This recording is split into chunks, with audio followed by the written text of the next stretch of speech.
Chapter 12. The Gardner Family. A short while ago, at the Gardner's dining room table, Matt forcibly ate his cornflakes slowly, methodically, as was his usual. He didn't want to alert his parents, seated on either side of him at the head and foot of the table, to his excitement. On the outside, Matt maintained a manner of bored displacement, calm and detached look as if it were just another ho-hum day in the life of the Gardner's only child. Inside, Matt felt like he was kneeling in the middle of Wicked Avenue, his long blonde hair flying as he headbanged on the pavement.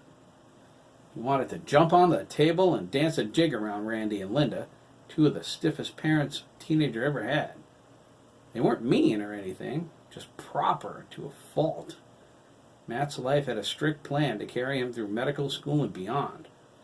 There was no room in that plan for the kind of night he had set up.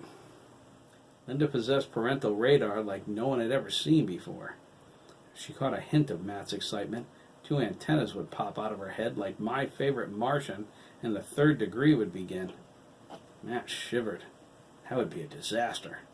Linda could ferret out any lie, and would, too, until she had him cornered. He would have to accept being grounded for his silence, or for coming clean about his plans. It would definitely be the silence. Regardless, Linda would call everyone's parents and tell them she discovered the boys were up to something. That would only cost Matt the camping trip. If he came clean about the partying, everyone, especially the Ramirez brothers, would be in deep trouble for weeks. Their mother was adamant about them not drinking. She didn't like Puerto Rican stereotypes. Not every PR was a drunk. She intended to make sure it stayed that way. Linda was already suspicious. She always was when Matt was out of her sight with his friends. He was 13 before she let him sleep over in other kids' house. She preferred Matt to invite his friends to stay over with them. That's so aggravating. His house was a realm that lacked the main ingredient for a good time: privacy. Randy wasn't any help either. Linda's word was final on household matters. His father stayed out of her way. Matt vowed to be the man of his house. His future wife could like it or lump it. He smiled at that thought, lifting his spoon. "Something amusing, Matthew?" Linda asked, pausing her coffee midway to her lips. Matt fought back a blush while his mind raced for a quick, but not too quick, answer. To his surprise, his father came to his rescue. "You know adolescence, honey," Randy said. "Matt's probably thinking about sex." Matt glared at his father. Randy covertly winked at him. Linda shook her head. Matt swore he saw the antennas rising out of her long, straight blonde hair, a shade lighter than his. Matt could have strangled his father for even mentioning the S word and his name in the same sentence.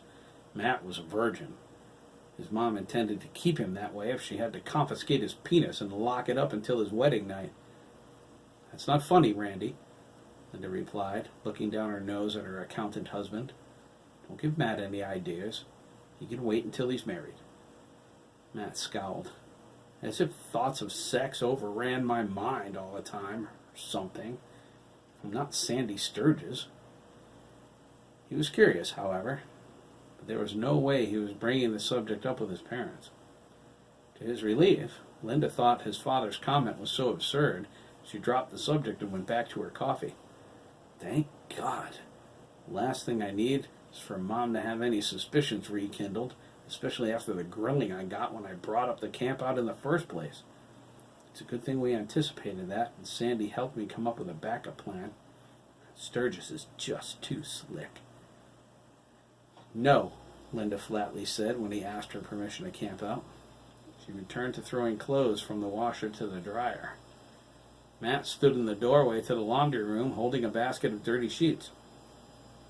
He'd helped her with the housework all morning, dusting, vacuuming, and cleaning his room, to eliminate any obvious reasons she would have to say he couldn't go camping. It was bad enough she would have a week to come up with something, even if she said yes. But at least he would have a fighting chance. He hoped his enthusiasm for cleaning hadn't tipped her off that he wanted something, but it probably hadn't. Matt was good about helping around the house. He considered it building up credits. Linda was right on him about who else was going and where they planned to be the moment he brought up the subject. Matt said they would be in Sturgis's yard.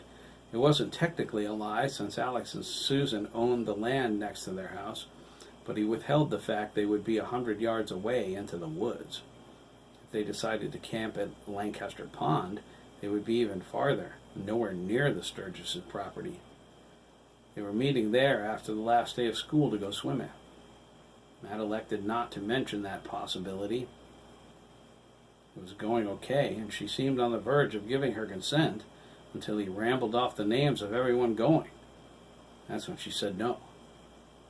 Why not? Matt asked, holding in his anger. If he blew up, it would be all over.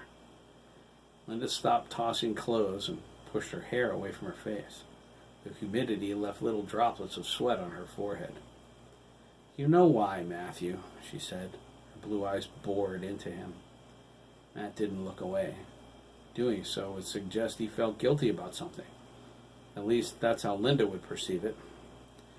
Matt, who at 5'9" was an inch taller than his mother, crossed his arms over his chest. Remind me, he said. Linda considered whether or not his words were disrespectful. Satisfied they weren't, although she'd caught the challenge in his tone, she went back to filling the dryer. Matthew, Linda began, bobbing up and down with the laundry. They had a stackable washer and dryer. The washer was a front loader. You know how I feel about so many of you guys gathering together. There's always the potential for trouble. Besides, you must be up to something. How come you're always so suspicious? Matt snapped. Linda glared at him. Mind your tone, young man, she scolded. This conversation will end toot sweet if you speak to me like that again. Sorry, Matt said, lowering his head. She's such a bitch sometimes, too overprotective. He was losing the battle. It was time for an alternative strategy. Have I ever given you reason to not trust me? Linda paused when her son switched tactics. She came back with the old standby. I like to think it's because I provide proper supervision. Matt groaned. Proper supervision meant if there were friends over, he kept his room door open. It meant not being allowed to camp in the yard out of her sight, and no swimming in the pool at night. Bedtime was her bedtime. No snacks unless she made them, no sleeping in the same bed, no phone calls after 9, no visitors of the opposite sex, no television except in the family room, and endless spot checks every time they were outside of her line of sight. That spells out a fun time. Come on, guys. How about a game of chutes and ladders at the dining room table? Matt crossed himself. Why don't you boys camp out in our yard instead? Linda suggested. Matt felt a wave of relief. Predictable as ever, Mom. He knew she would say that. She always did if it involved camping with anyone other than Chris, or being anywhere other than Chris's house. This was where Sandy's slickness would come into play. The day before, Chris, Matt, and Sandy were in the Sturgis's kitchen, well within earshot of Sandy's mom. Susan's long, lifeless brown hair was tied back in a ponytail. She was watching TV in the parlor, but they knew her bionic ears were tuned into every word they said. Sandy was a pro at getting around his mom. When they told him about the anticipated problem with Linda, he immediately knew how to fix it so Matt could go. Sandy put his finger up to his lips, his hazel eyes twinkling behind his glasses. Chris and Matt nodded, following his lead. You guys want to camp out with me? Sandy asked, acting like it was his idea. He made sure he spoke loud enough for his mother to hear. It's kind of an end-of-school get-together. Max, Ricardo, and Derek are. Chris nodded, giving Sandy a thumbs up while silently laughing. I will, if I can get the day off, he replied. He turned to Matt and asked, What about you, Matt? Well, I don't know if I can, Matt sighed, feigning sadness. You know how suspicious my mom gets when a lot of us are together. Maybe we could go to my house. She would say yes then, for sure. Everybody else got permission to be here, Sandy argued. He lied. It's my camp out. Besides, my mom will be home. Yeah, Matt frowned, preparing the zinger. It's just that my mom doesn't think a lot of parents give good enough supervision. She lets me camp with Chris at his house because we're right down the street, and she can check up on us, even though she doesn't anymore. I don't know if she trusts your mom to keep a good enough eye on us. What was that? Susan cried, hopping off the couch. She clicked the mute button on her remote and strutted into the kitchen as if on cue. The boys nodded, but then acted surprised. I'll have you know I watch my sons and their guests just fine, Mr. Gardner. Matt held up his hands. It's not me, Mrs. Sturgis. You know how my mom is. Well, where is she? Susan demanded, placing a hand on her hip. I'll fix it so you can go, Matt. Mark my words. Linda doesn't even want to think I don't watch you guys. Despite her posturing, it was no coincidence the boys chose to camp out at Sandy's. Alex and Susan would check up on them all right. They would call to the boys from the back porch maybe once, and that would be it. If they went to Lancaster Pond, Susan would text Sandy to make sure everything was okay. Since there were so many of them, any other parent, even Virginia, would walk out to see how they were doing. If they were gone, it would be a whole different layer of drama. Matt told Susan the best time to catch his mother was Sunday after church, since it was cleaning day. Susan said she would call his house promptly at 1:30. Because it's Sandy's campout, Mom, Matt replied, eyeing the clock next to the dryer. It was almost time. That wouldn't be cool. Besides, Sandy's mother might think you don't trust her to watch us or something. Linda smiled. She thought, the kid's getting good. Matt knew how much she valued her standing in the community. She wouldn't risk any confrontations with other parents unless they'd screwed her over before. Susan Sturgis was her friend, and within their parental circle, their sons had been buddies since kindergarten. Thomas McKee, Alex Sturgis, and Kevin Mellon were childhood friends themselves. Randy and Linda were younger, but they were Lancaster natives too. They started dating in the 8th grade and got married right out of high school. They were both on the cheerleading squad back then, which Matt begged they would keep strictly confidential. Dad was a cheerleader in high school? Oh my God! Just let the Sturgis brothers learn that, or Ricardo. Oy vey. Susan was a little outspoken for Linda's taste. It was an underhanded maneuver on Matt's part to use her as a bargaining chip, and she saw right through it. She was about to call him on it and put the kibosh on the whole deal when the phone rang. I'll get it, Matt said. He darted past the kitchen phone to the one in the living room. Thank you, God, he thought. Phase 2 is right on schedule. Hello, Gardner residence. Matt speaking. Okay, Matt, Susan said. Where's the bitch? Matt held back a laugh.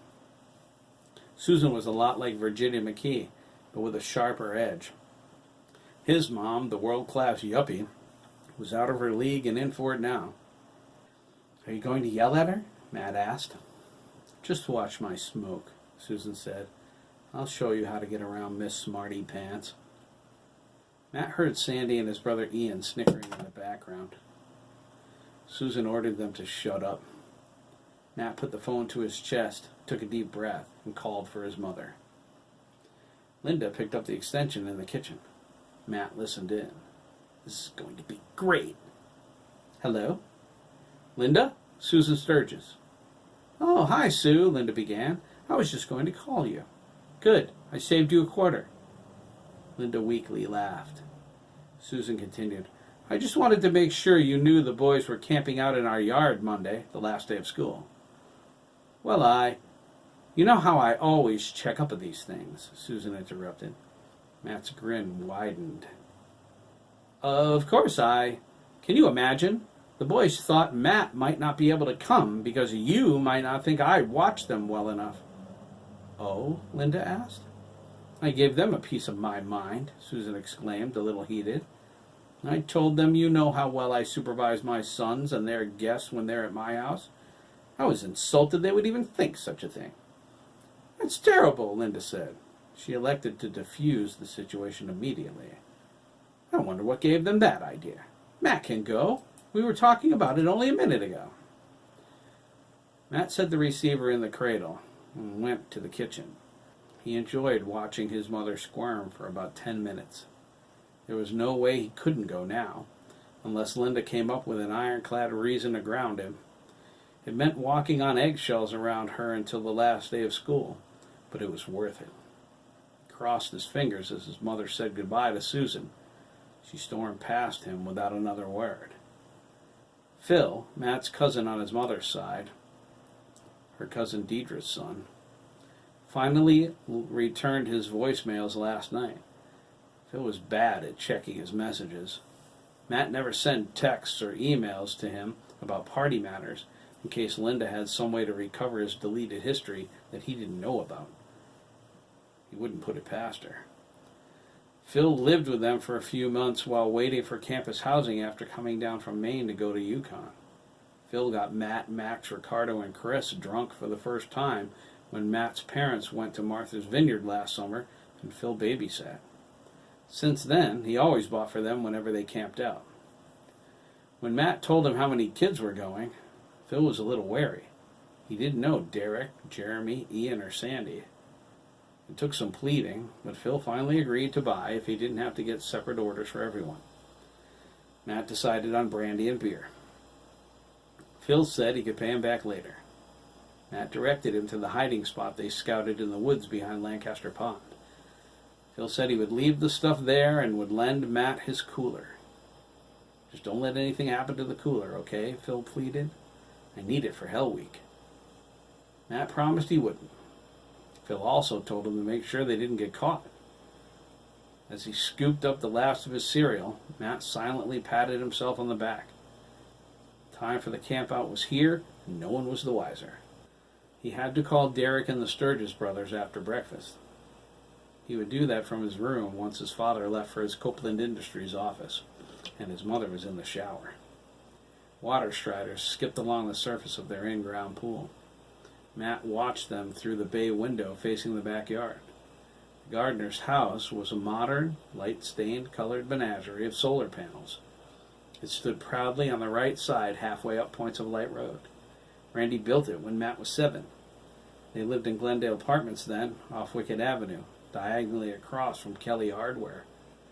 His mother had just opened her insurance business. Now, there wasn't a family in town who didn't have a policy from her. Randy did some private accounting work for a few people from home, but his real money came from doing the books at Copeland Industries. Matt didn't like Jerry Copeland. He had a superiority complex that wouldn't quit. His middle child, Dabney, was the only Copeland kid of the 3 he knew. They were in the same grade. Dabney was a conceited rich brat with a chip on his shoulder. Matt tried to talk to him once in 6th grade. He felt sorry for him because he always ate alone. Dabney had straight, thin, milk chocolate brown hair and eyes, freckles all over his cheeks and nose, and his shoulders, pale complexion, and a round face that was sweet in a way. Physically, he was a little boy with smooth features and a high-pitched voice. He was the same way now, only taller, and his voice was deeper. Matt said, "Hey, you're always eating alone. I thought I would..." Dabney nearly bit his head off. "What do you want, Gardner?" he asked, his milk chocolate brown eyes raging. "Do you think I care if anybody eats with me? Step off, okay? Copelands have real money. Your father plays with it." Matt vowed not to bother with him again. Only Jeremy, who was cool with everyone, even talked to Dabney. He mostly got snotty one-word answers. Matt wondered what was behind Dabney's attitude, but he was so hostile it wasn't worth finding out. Randy rose from the table and dropped his cup in the sink. Matt asked his mother to be excused. After a quick glance into her son's bowl, Linda nodded, her blue eyes satisfied. He elbowed his departing father in the side as he passed him.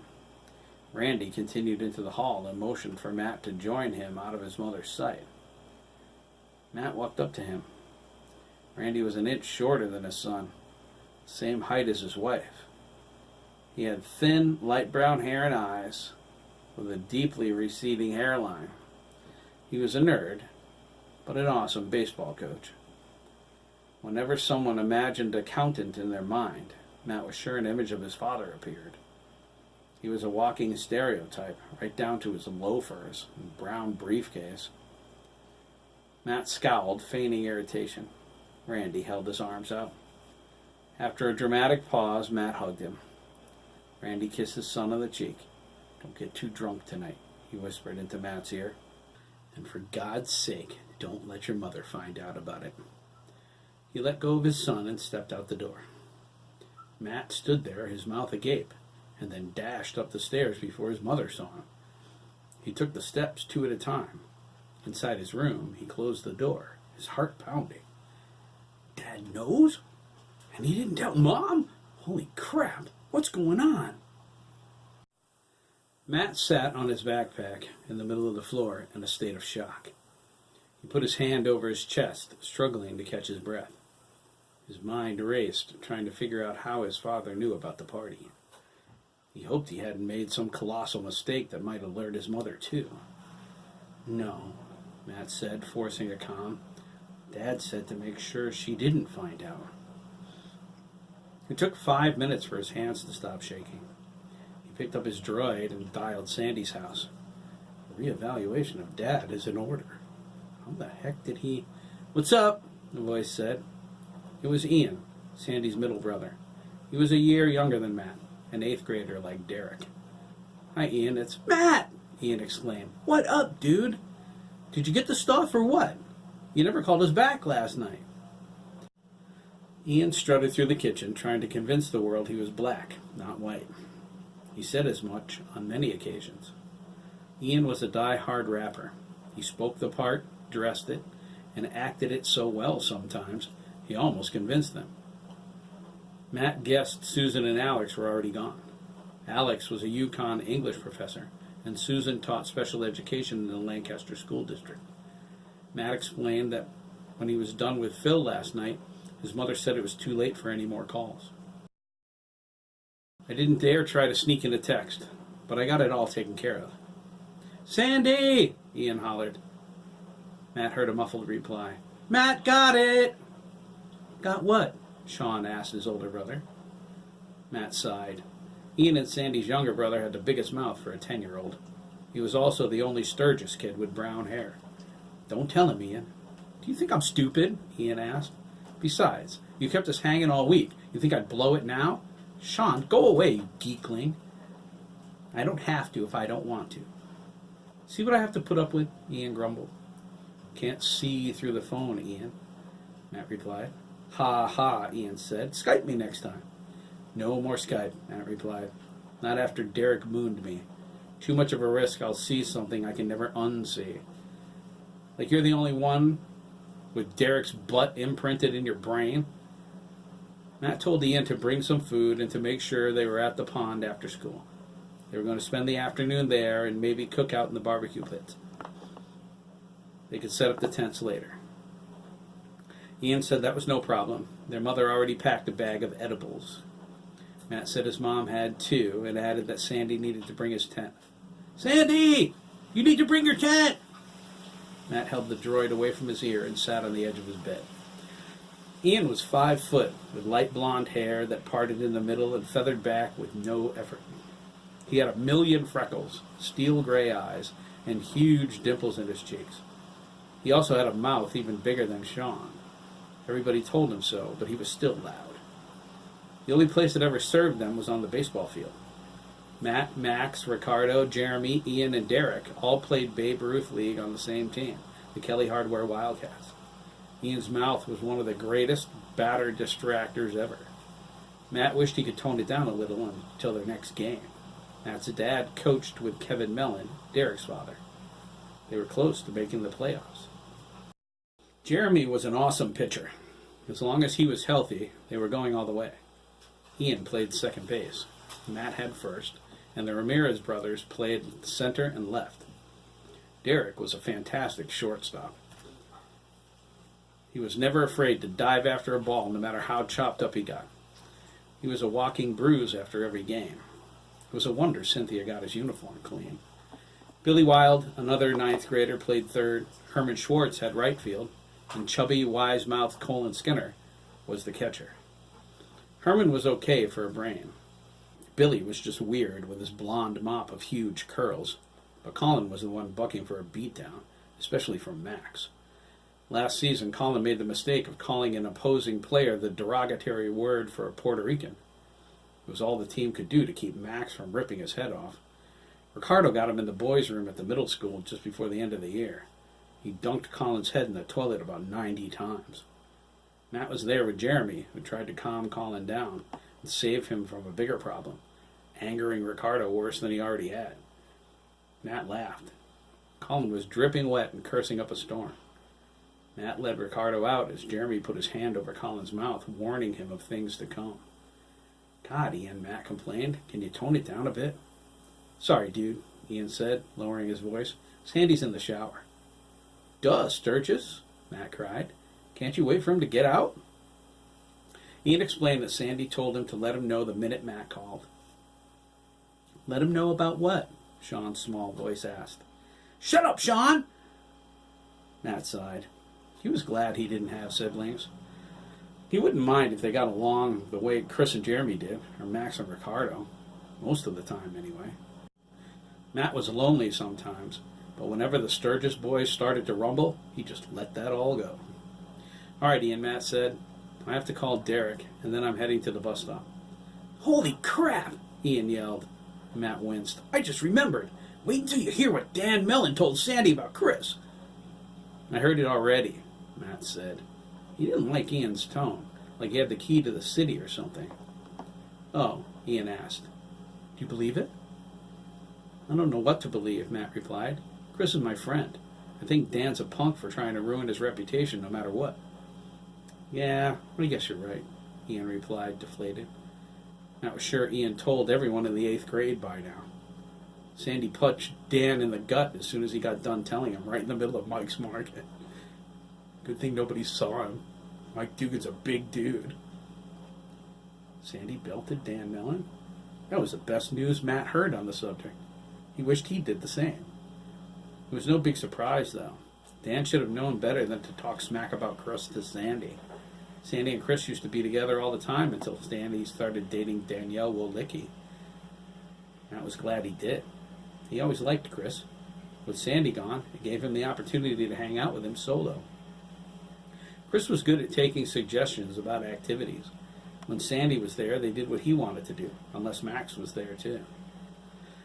Matt told Ian he would see him at the pond later and hung up. He dialed Derek's house, and the phone only rang once. Derek answered, sounding depressed. Matt hoped nothing was wrong with him going tonight. Derek said that wasn't it at all.